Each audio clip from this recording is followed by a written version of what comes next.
Silly, silly. Hello, everyone. Welcome to our couch combos. Is that what we call it? Think so. Hope We'll see if the everyone's name grows on good. us. And so today, what we're going to talk about? I think, in the last session we spoke about who you are, sort of what led you to be at this point in your life.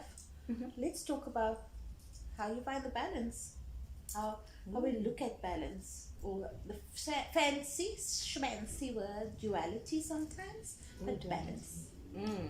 Balance. The good and the bad, Mm-hmm. the days where you are wanting to do, and there are days where you just want to be. I hear you. Okay. So for me, I find that when I am not my best, right? And this is how we know when we are not in balance, is when there are things that we have to do, I must do, oh, I can't do that because it's not right, or subconsciously we have this idea that, oh no, I can't do that because what are the people going to say? Yeah. So all of these things play in our mind constantly, right? It's how we were raised with all of the beliefs of this is right and this is wrong and this is good and this is bad, and which is all in its own merit. Yeah, we're not saying it's bad because maybe it was right for that time. There we go. And so what I had to learn for myself was is that there are certain things that are not aligned to me. And how I got to that point of knowing what is in alignment with me and what was out was getting to understand the things that I love doing and the things that I least like doing. And there are some musts because we have every day-to-day things that must be done. But when we are doing it with the grudgery of that, oh, let me just get it done, what type of energy is it that we're driving from? And that's the most important part.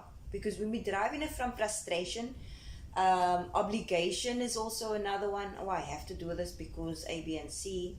And we don't really want to do it because it's, if, say, for instance, someone tells you, oh, let's go out to... We go to the beach. Let's go to the beach. And today you just feel like, I actually don't feel like doing anything. I don't feel like packing a bag. I don't feel like doing any of that. But yet you still say, okay, yeah, let's go. And you go with that type of energy into something. I can guarantee you're going to find much more things along the way to the beach and at the beach that's going to irk you. Yeah, that's true. And so that kind of means like you're out of balance for some sort. But in order to find balance, you have to take a step back though. You can't directly say like, I'm going to sort myself out, I'm going to find the balance. You first need to know yourself. Yes. And with knowing yourself, you know what it is that you want and what you don't want. And together with that, you need to set boundaries. And So the program that you're dealing with, it's about that self-discovery it's again. about the A to Z of finding who you are. First, unveiling that is not yours, and understanding what is mine and what's not mine, and to truly get to understand what it means to have self-love and compassion. Many a times it is just the smallest of acts. Taking a 5-minute break to have a cup of tea. Instead of having a cup of tea while you're busy cooking, while you're busy doing 10 things at the same time. It takes away out of the pleasure of having that cup of tea. Exactly. Whereas in that 5 minutes, you can actually just go within and just be. And that's where you find where you can bring yourself from either the frustration or the whatever it is that's keeping this niggly feeling like, yo, I have to do this. And in actual fact, let me do something for myself before I need to do something. So having a cup of tea, I remember when I was in corporate, the first thing that I would do when I get home was to take off everything that was feeling restrictive, Including around the my bra. shoes, my bra, yes. And I would put on my slippers, and I would have a space within the home where I would go make my cup of tea and say, I'll be with you in 10 minutes. Just, Yeah. it's just 10 minutes. And I would sit there and I would literally, it's almost like you are unzipping that Work layer. work layer off. And so that whatever came with that, whether it was a frustration or irritation of some sort, Yes. so you kind of put that away and say, you know what, I am now in my home space. Yeah.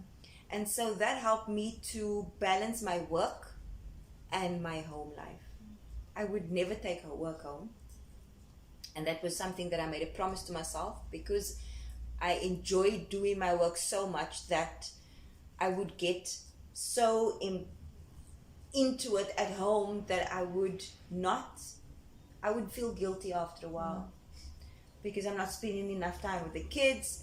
And Or that's just again the relaxing. boundaries that you were speaking about. And the place. And that was something that I used to do in the beginning, and then I realized, but when do you actually stop? You don't switch off. You don't switch You don't off. switch off. And for me, my rest was extremely important.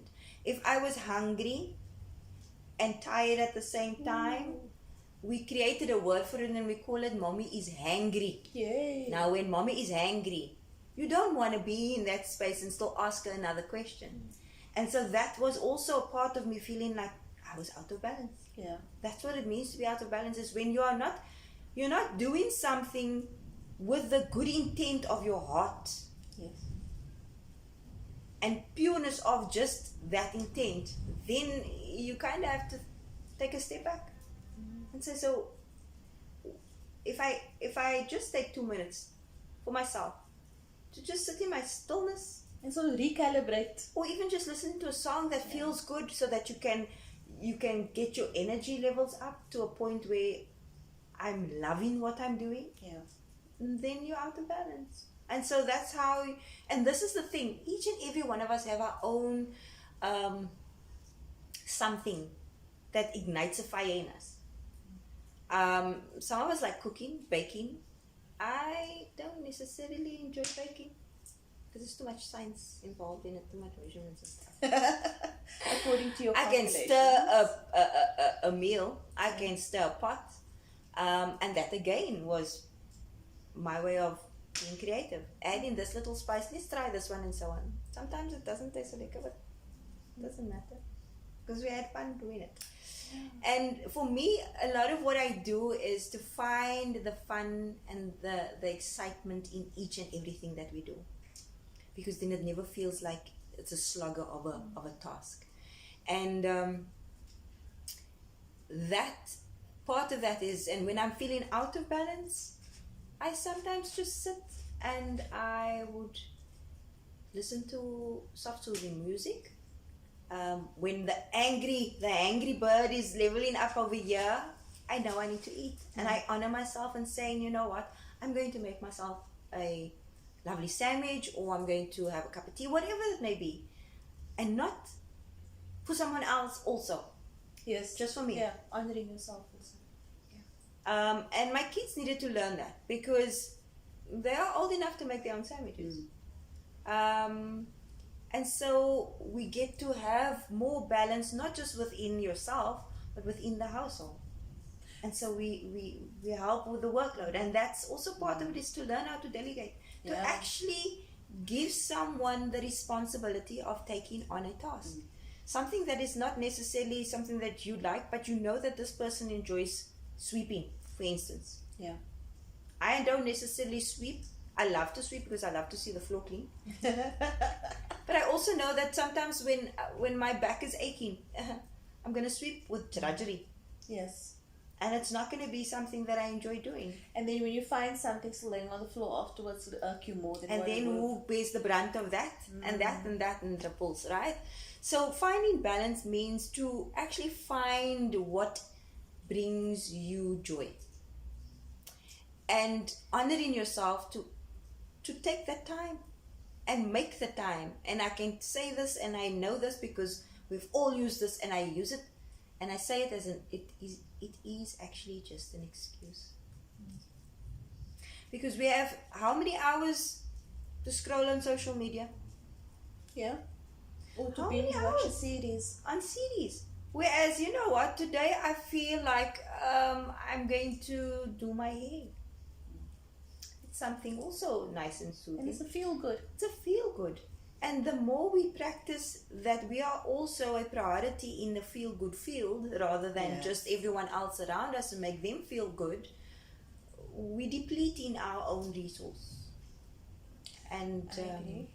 Totally agree with that. we all know how that ends up. And let's talk about as a female, as a female, and as a mom, you sit and you have housework that needs to be completed.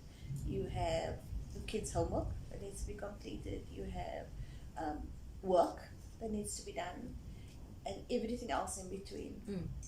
The cooking, the cleaning, the washing, the whatever the case may be. So at any given time, it's easy to delegate you wash this, you hang up here, you do this. But up until we understand self-love, there's also an aspect of, in your head, you take on that psychological responsibility of what must go on the shopping list. What must I take out this morning that I'm going to make tonight to cook? So it's all of those mini decisions that you're doing all of the time without even realizing it. Did I pay this? So when is the dentist appointment? When must they go for their checkup? Did they pack? When is the homework of maybe a task or something due? Must they buy something for an assignment? Is it surveys today? And all of those things, although it's not something tangible, it's something that you're constantly processing. And there's something that you taught me, which is how to quieten your mind. And I know we're not getting into that part yet, but that's also part of the program that you're putting together. That's out there, that offering that is not only about you sitting and journaling and having a coaching conversation.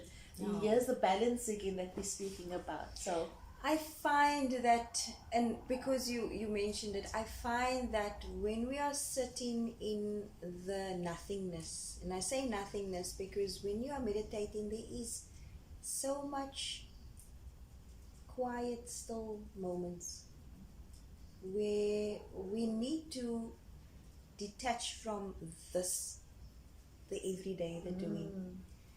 And it brings me so much tranquility with my next step when I'm out of that meditation, when I'm out of just sitting and just quieting my mind, because it is a practice, right?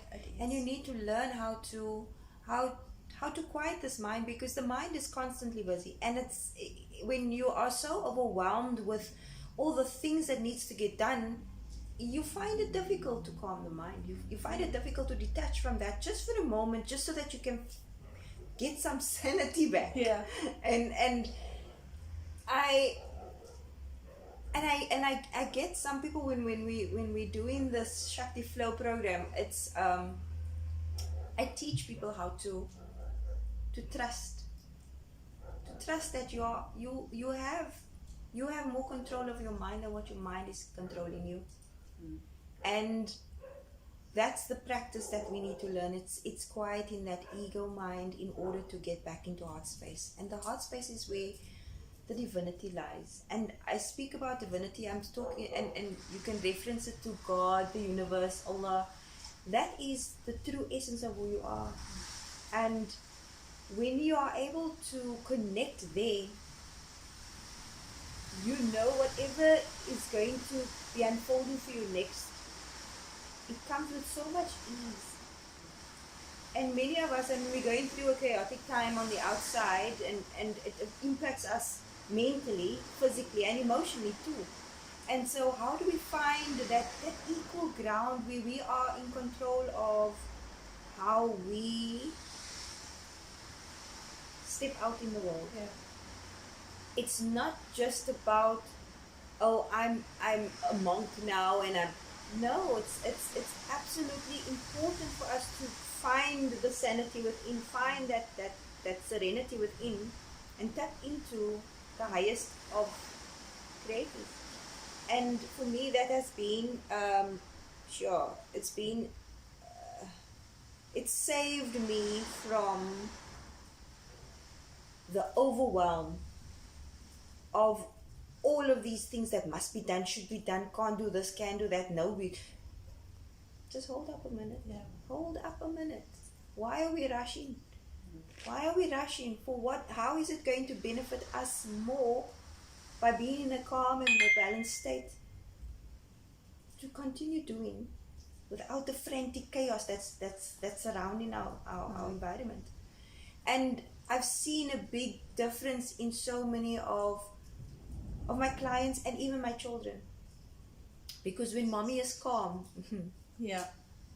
There's a different dynamic in the household. when mommy is calm through the chaos, it brings that serenity and that calmness and that stability and that sense of security within the household. Yes. And your kids are more in a space of being so productive rather than panicking.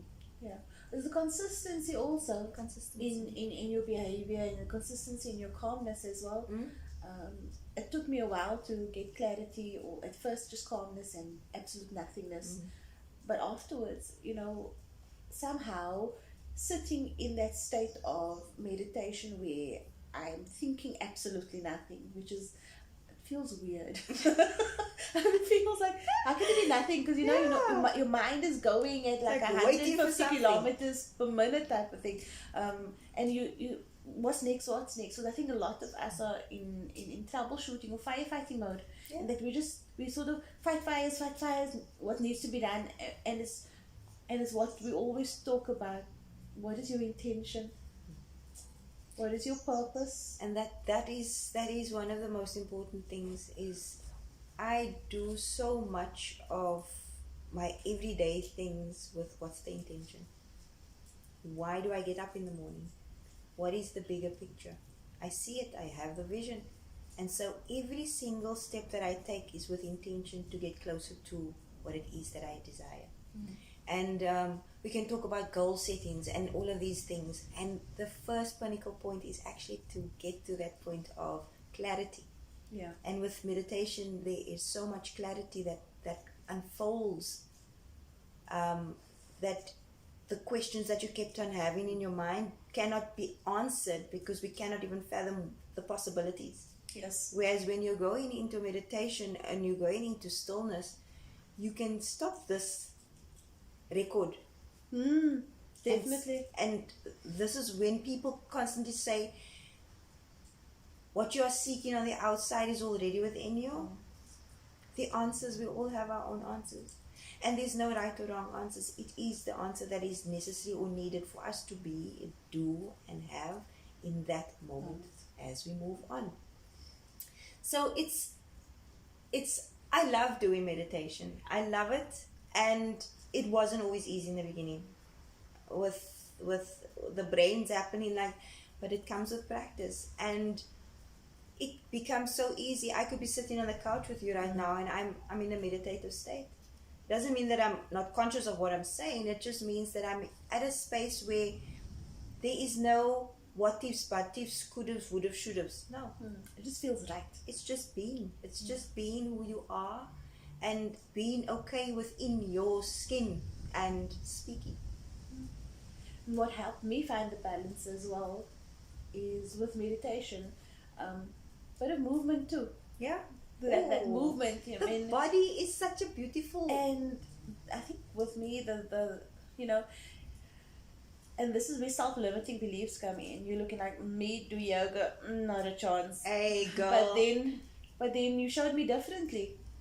And after yoga sessions, I remember complaining the one evening when we did nighttime yoga, and I did it in the middle of summer, and I switched all my lights off, and we were like doing yoga, and I was like, splat. I was like, can you hear the mosquitoes? And I complained afterwards, and I said, I can't do yoga in the evening because I feel like a total energizer ball afterwards. I'm like ready to take on what must be done. Everything is clearer. I think, I can understand what needs to come next. The flow is there, and the purpose, my intention I didn't know I had previously, suddenly it became a whole lot better. So in your program, you're incorporating all of these techniques, the visualization, the meditation in order to quieten and clarify things, the yoga. The yoga part has been a very interesting journey for me, because I understand that we have energy centers within our body, and some might know of it. It's called the chakras in your body. It's the different energy drivers within our souls, in our bodies. And when we are feeling sad, depressed, exhausted, overwhelmed, there's fear, there's shame, there's guilt. All of these emotions are stored within our bodies, not just in our minds. And so when our bodies go through a little bit of a dis-ease, so say for instance you have lower back pain, there is a subconscious, it first starts with a seed that gets planted in here. But subconsciously throughout, if you don't work through it and understand it and embrace it and then, move from there, it starts storing that energy within your body. And feels as if it manifests itself even more. It manifests. And so when we look at high blood pressure and diabetes and high anxiety, all of these things are stemmed from somewhere, and it's from here. So our bodies go into fight, flight, or freeze mode, right? And we've heard these concepts before. But what I failed to understand was, how do I, because we are all healers within our own right, and we are able to do things and understand how our bodies work, and the 7 chakras, and there's so many more, but within your body, that you get your body literally, your body shows you. Your body shows you what's wrong, where the niggles are. Yeah. And when you are able to understand the different chakras and what centers they are operating from, you get to start asking the right questions as to what is it that I'm not speaking. So what I'm not speaking is your throat chakra. When you're so frustrated and angry, it feels like this lump in your throat and you can't speak, and it's like, frustration and anger. There's definitely something that you are not speaking, and it's your truth. It's your inner feeling, your gut, and your beliefs that is not being heard, because you might feel that it gets shunned off when you speak about it, or the person that you needed to speak to about doesn't understand it, or we say, you never listen. Small things like that. And so after a while, what we do, we just don't speak about it. We just hold it in there. And many a times when I'm working with my clients, there are tears. There are tears of relief, because you get to a point where, are you willing to go there? Are you willing to have this conversation? Being able to speak your truth is a powerful. It's extremely powerful. Powerful. And so with the Shakti flow, I've incorporated how to acknowledge with the meditation and visualization, how to acknowledge your truth, your story, what's coming up for you. And with that, we work through it, through conversation, through coaching methodologies and all of these things. And once that's done, you have now come to a space of, I can love and appreciate that scenario, that situation, that person, because I get to see both sides of it. Yeah, the full picture, not only from Not your just, perspective. it was bad and bad experience, but there's always a positive in it. The lessons and the blessings, I constantly speak about this in my posts. And when you get to that point of acceptance with unconditional love for the situation or for the person, you are able to let go. And that's the healing. That's what I speak about constantly. And so with that, we then move the body, because we need to release the energy in which is no longer serving us. No, stuck energies. and the more we get to move our body and intentionally move with understanding of what energy are we releasing. Yeah. We don't always need to know what energy it is and what is the deeper meaning in there. It's knowing that you have done the clearing here, so just the debris of all of that muck needs to move. And that's what we do in yoga. It's allowing yourself to truly release. I think we can also, because there's a lot on the yoga and the meditation, maybe we can do that in a separate session, and also talk about the masculine and the feminine energies. I get so excited. I have this feeling that if you go down that road, it'll take another hour. Yeah, but well, we can leave that in a separate section, because there's merit in exploring the yoga and meditation and the art of it, and it's not just a doing. It's you need to be all in to get the blessings out of it and the maximum effect. And it's so much fun. It is. You get to move parts of you that you don't think you can move. I didn't know there was a muscle there. And the day after, it's part of integration. Yes. It's Lots part of of integration. and stuff. Or just allowing your body to ease into it, because nothing happens overnight. Yeah. There's no quick fix to healing. But there is beauty within that transition process after releasing and letting go. That you feel so much lighter. You feel the zest of what's next? What am I'm excited about my next part of my journey, and that's the part that I enjoy the most, because for me it's like an adventure. Yeah. It's literally an adventure, and when you get to see life with all its ups and downs and uglies and goods and bads and all of them together, you get to see the totality of the magnitude of who you are. And it's just a beautiful damn journey, man. The biggest takeaway I think I've come to realize is that you're not a victim. No. In your life, you cannot play a victim in your own life, because you have the ability to make choices. And once you start seeing, like you said, the duality and all the sides and perspectives of people's intentions, most of the time is a good one. They have for them, from their perspective, it's positive. And the choices is what determines the outcome. The choices that we make, sometimes we make choices out of a wrong headspace, out of a wrong, or not a wrong, but a misperceived heart space. Or what you mentioned earlier, out of obligation, out of guilt, out of all of those. So when you're honoring yourself, you come first, always.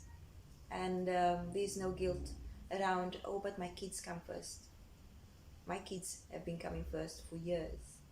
And it depletes you, it tires you. And to be honest, these are the things that we don't say. We just say, I'm so tired. But how long are you going to play that But you're not record of I'm supposed so to tired? say things like that. Not Because supposed to our say moms your were children superheroes. tire you out. How dare you, This is my... And I see my kids as a gift.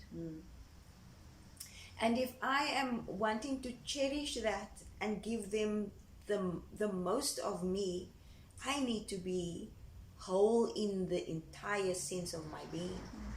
And we don't always get it right. We don't. We slip now and then, and we go back into Angry Bird, and that's okay, because we're bloody human, right? And we learn all of these things, and it's okay to fall back. But because we have built this muscle of knowing and honoring and loving who we are, we need to just take a step back sometimes. And reflection is extremely important. And that goes into the journaling that I do, and it was so profound. And I want to say this, look at that, blessings all these blessings. Did we go in jinx again? Journaling for me, I started my lead with journaling. I have like 7, 8 journals packed of a whole lot of stuff. All different types of emotions. Sometimes it's like just doodling and scribbling. And it was part of the process of taking time out.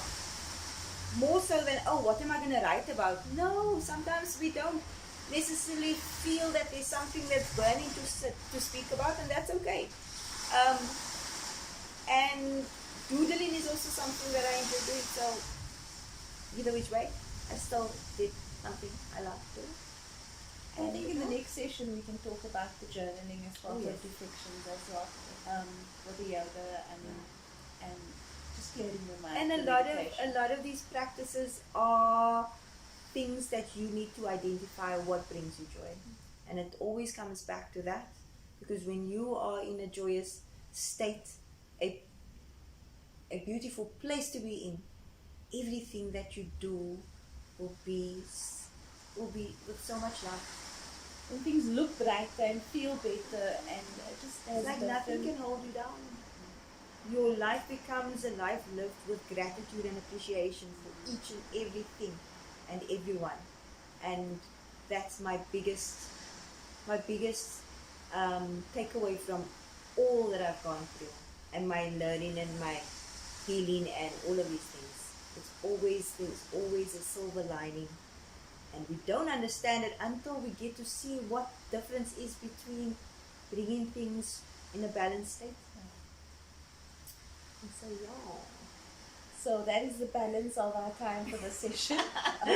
And I think it's because the fire's going out behind us. But watch the space. We'll be back for more.